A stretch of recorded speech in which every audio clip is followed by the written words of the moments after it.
बहनैया हो राम दूल्हा नचावेला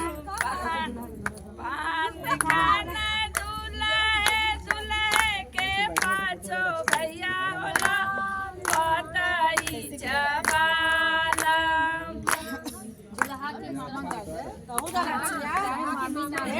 कहे तो